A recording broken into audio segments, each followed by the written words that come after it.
ತಿಮ್ಮಪ್ಪ. ಇಂದು ನಾನು ನಿಮ್ಮ ಮುಂದೆ ವಾಚಿಸುತ್ತಿರುವಂತಹ ಕವನದ ಶೀರ್ಷಿಕೆ ಸಂಕ್ರಾಂತಿ ಎಂದು ಸರ್ಕಾರಕ್ಕೊಂದು ಮನವಿ. ಶೀರ್ಷಿಕೆ ಸಂಕ್ರಾಂತಿ ಎಂದು ಸರ್ಕಾರಕ್ಕೊಂದು ಮನವಿ. ಬೆವರು ಸುರಿಸಿ ಅನ್ನ ಬೆಳೆಯುವ ರೈತ ಜಗವೆಲ್ಲ ಅನ್ನ ಉಂಡು ಬದುಕಬೇಕೆನ್ನುವ ಬಯಕೆ ನನಗ್ಯಾಕೋ. ಬೆವರು ಸುರಿಸಿ ಅನ್ನ ಬೆಳೆಯುವ ರೈತ ಜಗವೆಲ್ಲ ಅನ್ನ ಉಂಡು ಬದುಕಬೇಕೆನ್ನುವ ಬಯಕೆ ನನಗ್ಯಾಕೋ.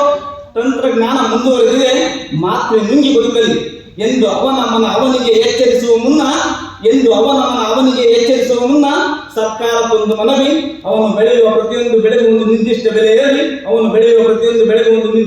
ಇರಲಿ.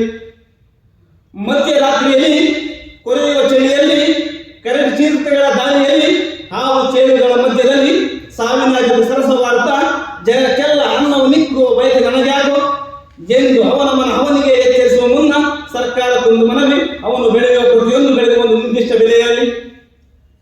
ಈ ಬಣ್ಣದ ಜಗಗಳು, ಅಸಂಖ್ಯಾತ ಸೌಲಭ್ಯಗಳ ಸಮೃದ್ಧಿ ಲೋಕಗಳು, ಬಣ್ಣದ ಮಾತುಗಳು, ನವರಂಗಿ ಆಟಗಳು, ಲಕ್ಷ ಹಣ ಲೂಟುತ್ತಿರುವಾಗ, ಕೋಟಿ ಕಂತೆಗಳ ಮೂಟೆ ಕಟ್ಟುತ್ತಿರುವಾಗ, ರೂಪಾಯಿ ದುಡ್ಡಿಗೆ ದಿನವೆಲ್ಲ ಮೈ ಮುರಿದು ಕೆಲಸ ಮಾಡುವ ಇವ 3 ಹೊತ್ತು ಉದರ ತುಂಬಿಸಿಕೊಂಡು ಎತ್ತ ತಂದೆ ತಾಯಿ ಕಟ್ಟಿಕೊಂಡ ಹೆಂಡತಿ ಮಕ್ಕಳ ಅವಶ್ಯಕತೆಗಳ ಹಾಹಾಕಾರ ನೀಗಿಸಲಾಗದವ ಅವನು ಹೇಗೆ ಈ ಜಗದ ಮಹಾನ್ ಭಾವಗಳ ಮೆಟ್ಟಿಲುಗಳ ಮೇಲೆ ಕೂತು ಮಹಾನ್ ಪಂಡಿತರ ಸಂಗೀತಕ್ಕೆ ತಲೆದೂಗಲು ಸಾಧ್ಯವೋ? ಸರ್ಕಾರ ನಾಲ್ಕು ಸರದಾರರೇ, ಸಂಕ್ರಾಂತಿಯೊಂದು ನಿಮ್ಮಲ್ಲೊಂದು ಮನವಿ.